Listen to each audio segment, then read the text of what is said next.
नमस्कार, मी गोविंद निटोरे, अध्यक्ष शाळा व्यवस्थापन समिती संत ज्ञानेश्वर माऊली प्राथमिक विद्यामंदिर उदगीर. आपणा सर्वांना माहीत आहे की आपल्या शाळेमध्ये विद्यार्थ्यांच्या सर्वांगीण प्रगतीसाठी खूप वेगवेगळे प्रयोग आणि प्रयत्न केले जातात. त्यातील एक महत्त्वाचा भाग म्हणजे मुलांचे आरोग्य कसे चांगले राहील आणि आरोग्य चांगले राहण्यासाठी काय करावं लागतं या बाबतीमध्ये आपण विचार करत असतो. त्यात सर्वात महत्त्वाचं पाणी हा विषय आहे. पृथ्वीवर पाणी 70% आहे, आपल्या शरीरातही पाणी 70% आहे. म्हणजे 70% रोग हे पाण्यामुळे होतात हे सिद्ध होतं निसर्गतःच. आणि हे सगळे प्रयोग दाखवण्यासाठी आपल्या प्रयोगशाळेमध्ये महेशजी बिरादार आहेत, यूज मीचे ते एक प्रतिनिधी आहेत. दुसरे आहेत आमचे परममित्र धनराजजी बिरादार, तेही खूप आस्थेने ह्या सगळ्या गोष्टी सांगत असतात. तर या ठिकाणी आपल्याला पूर्वीच्या काळी बरेच माझे मित्र म्हणतात, आई आम्ही बोरचं पाणी पितो, आम्ही विहीरचं पाणी पितो, आम्हाला काही फरक पडत नाही. विषय असा नाही. पूर्वीच्या काळी शुद्ध पाणी मिळायचे. आज परिस्थिती संपूर्ण भूमी विषारी झालेली आहे, पदार्थ विषारी झालेले आहेत, पाणी वाहतं राहिलेलं नाही, क्षारीय असतं. आणि ह्या सगळ्या बाबतीत पूर्वी कसं होतं, झाडं वेली फुलं यातून पाणी वाहत जायचं, मुळाद्वारे आयुर्वेदिक वनस्पती चांगल्या पद्धतीने पाणी मिळायचं, वरून फुलं पडायची आणि हे पाणी खरोखरच अत्यंत उपयुक्त अशा पद्धतीचं आरोग्य जपणारं होतं. आज आयुर्मान वाढलेलं आहे परंतु कार्यक्षमता घसरलेली आहे, कारण पाणी शुद्ध आपल्या शरीरात नाही. आणि हे शुद्ध पाणी कशा पद्धतीनं करायचं, मुलांना कशा पद्धतीने द्यायचं हा प्रयोग दाखवण्यासाठी हे दोघं आलेले आहेत. पण तत्पूर्वी प्रत्येक विद्यार्थ्यांनी या ठिकाणी पाणी जर घेऊन आले तर त्यांचं पाणी तपासून त्यांना दाखवलं जाईल आणि योग्य पद्धतीचं पाणी कसं वापरायचं हे सांगितलं जाईल. धन्यवाद. महेशजी. नमस्कार, मी महेश बिरादार, लातूर, महाराष्ट्र. आज मी उदगीरमध्ये नामांकित असलेली संत ज्ञानेश्वर विद्यामंदिर या शाळेमध्ये या शाळेचे संस्थापक अध्यक्ष आणि पूर्ण मराठवाड्यात जवळपास 2005च्या नंतर म्हणजे 2005-06 या कालावधीमध्ये सर्वात प्रथम ॲरो मशीनच्या प्लॅनची सुरुवात केलेले आणि जवळपास उदगीर शहरातल्या 3 नामांकित संस्थेचे संस्थापक अध्यक्ष आणि माझे प्रेरणास्थान आदरणीय निटुरे सर या ठिकाणी अवेलेबल आहेत. आणि त्यांच्या शाळेतल्या डिजिटल स्टुडिओमध्ये मी उभा आहे. तर use me union of social and economic mass empowerment, सामाजिक आणि आर्थिक सक्षमीकरणासाठी सामूहिक प्रयत्न करणाऱ्यांचा महासंघ या परिवर्तनवादी विचारासोबत जुडलेल्या आणि भविष्यामध्ये जुडणाऱ्या सर्व क्रांतिकारकांचं मनपूर्वक स्वागत आणि अभिनंदन. यूजमी या स्टार्टअप कंपनीमध्ये सामाजिक आणि आर्थिक सक्षमीकरणासाठी जे काही महत्त्वाचे घटक आहेत ते सर्व घटक हळूहळू समाविष्ट होत आहेत. त्यापैकीच एक महत्त्वाचा घटक म्हणजे पाणी. जल ही जीवन, पाणी हेच जीवन आहे, ही प्रचलित म्हण वारंवार आपण ऐकत असतो, म्हणत असतो.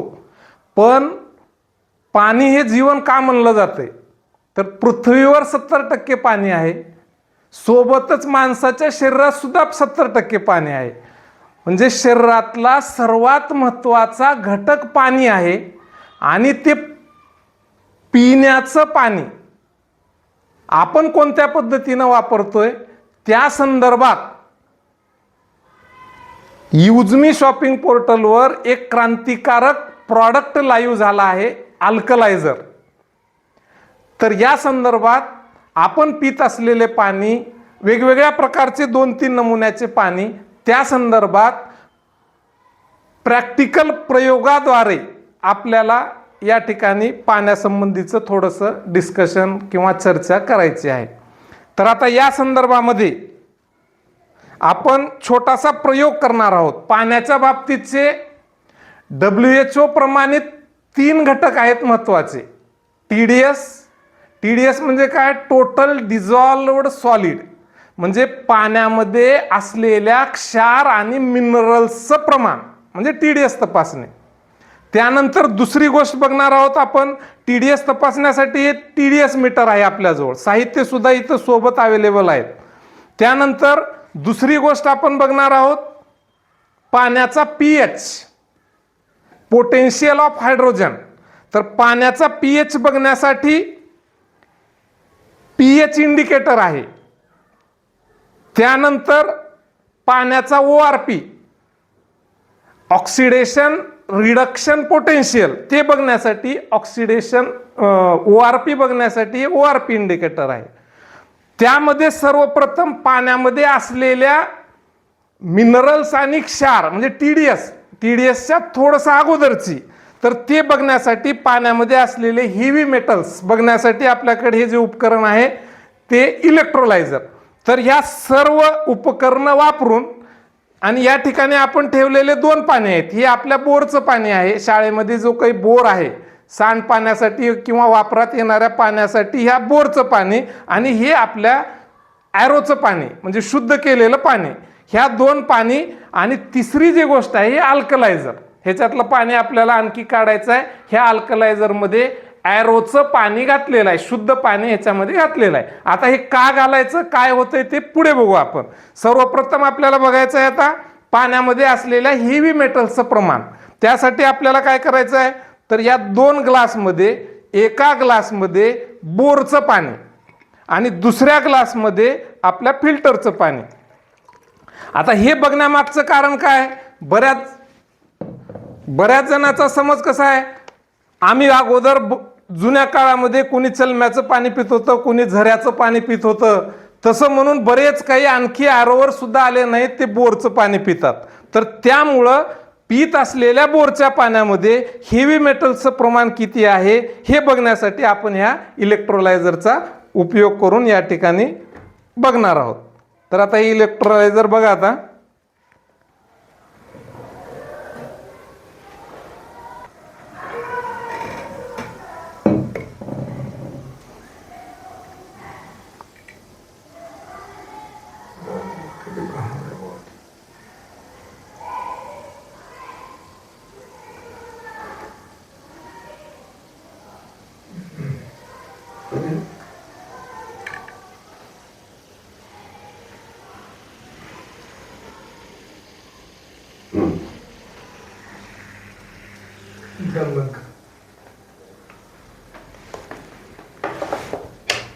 तर आता बघा, हा ग्लास जे गरम झालं नाही, काहीच नाही, आणि हा ग्लास जवळपास याला हातात धरणं सुद्धा अशक्य आहे. म्हणजे आता विचार करू शकता प्रत्येकानं, जे काही बोरचं पाणी पित आहेत तर त्या पाण्यासोबत आपल्या शरीरामध्ये काय काय जात आहे. आणि हे पाणी आहे RO म्हणजे फिल्टर पाणी, शुद्ध पाणी. तर आता या 2 प्रयोगाच्या, या प्रात्यक्षिकाच्या माध्यमातून आपल्याला जे शुद्ध केलेलं पाणी आहे, RO मशीनचं पाणी आहे, त्या पाण्यामधून आणि बोरचं पाणी, बोरच्या पाण्यामध्ये जे काही हेवी मेटल्स आहेत, सोबत हेवी मेटल्समध्ये म्हणजे दोन्ही आलं, क्षार आलं, खनिज आलं, मिनरल्स आले, हे दोन्ही. तर ह्या पाण्यामध्ये शुद्ध केल्यामुळं सगळे हेवी मेटल्स निघून गेले आहेत. म्हणजे ह्या प्रयोगातून आपल्याला एवढं बघायला मिळालं. आता ह्यानंतर आपण पुढचा प्रयोग बघणार आहोत, पण दुसरी तपासणी करणार आहोत TDSची. तर बघा आता ह्याच्यामध्ये आपलं बोरचं पाणी घेत आहोत आपण, आणि हे जे असलेलं पाणी आहे ते ऑलरेडी RO मशीनचं पाणी, शुद्ध पाणी आहे. तर ह्या दोन्हीमध्ये आपण TDSची तपासणी करूया. TDS तपासण्यासाठी हे TDS मीटर आहे. तर सुरुवातीला आपण आपल्या बोरच्या पाण्याचं TDS तपासूया.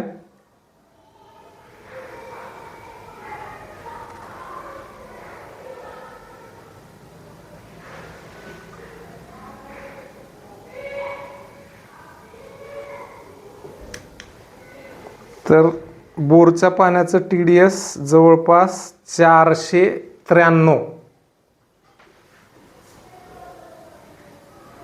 493.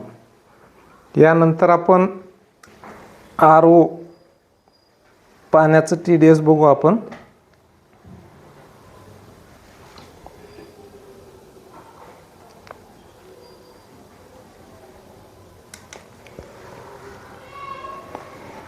या पाण्याचं TDS आहे 24.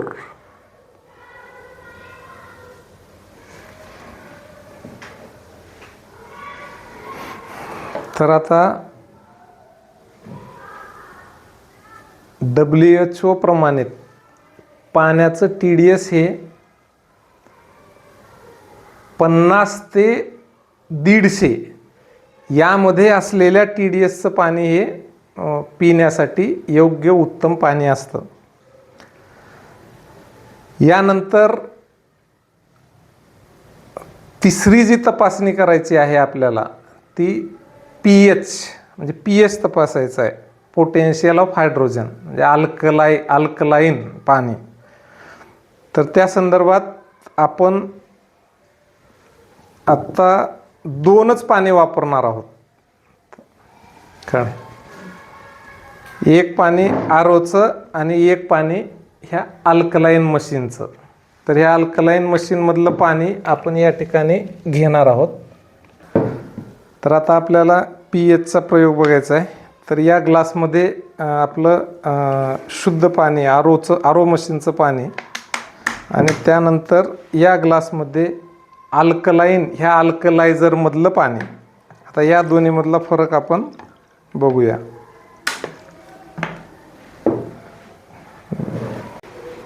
तर आता आपण पाण्याचा pH तपासायला सुरुवात करूया.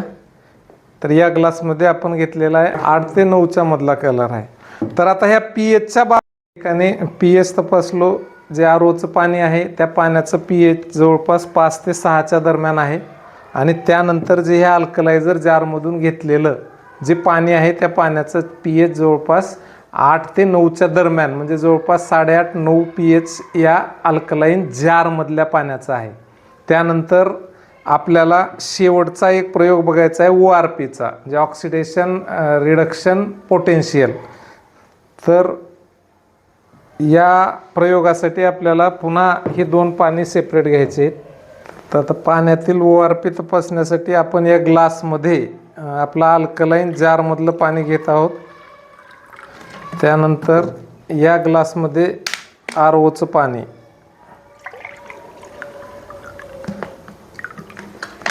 तर ह्या 2 पाण्यामध्ये आपल्याला हे ORP इंडिकेटर टाकायचं आहे. 1 2 3 4 5 1 2 3 4 5. बघा आता ORP इंडिकेटरचं निरीक्षण कुण्या पद्धतीचं असतंय यावर दिलेलं आहे. हे ORP इंडिकेटर टाकल्यानंतर ज्या पाण्याचा म्हणजे हे टाकल्यानंतर एका ग्लासमध्ये पाणी कलर झालेलं आहे आणि एकामध्ये पाणी हे कसं आहे म्हणजे काहीच फरक पडला नाही त्याला. तर इथं इंडिकेटरमध्ये काय जिथं कलर बदलला नाही ते पाणी पॉझिटिव्ह ORPचं आहे आणि ज्या ठिकाणी ज्या पाण्यामध्ये कलर बदलला हे पाणी आहे निगेटिव्ह ORPचं. मग आता ह्या पॉझिटिव्ह आणि निगेटिव्ह ORPमध्ये काय असते नेमकं तर आपल्या बॉडीला निगेटिव्ह ORPचं पाणी आवश्यक आहे. कारण निगेटिव्ह ORPच्या पाण्याचं मुख्य फंक्शन काय तर शरीरामध्ये जे काही फ्री रॅडिकल्स तयार होतात त्या फ्री रॅडिकल्सला म्हणजे निष्क्रिय करायचं किंवा कमी करायचं जे काही काम करतंय ते निगेटिव्ह ORPचं पाणी. आणि हे पाणी ह्या अल्कलाईन जारमधलं निघालेलं पाणी हे आपल्या शरीरासाठी आवश्यक म्हणजे निगेटिव्ह ORPचं प्रमाण आहे.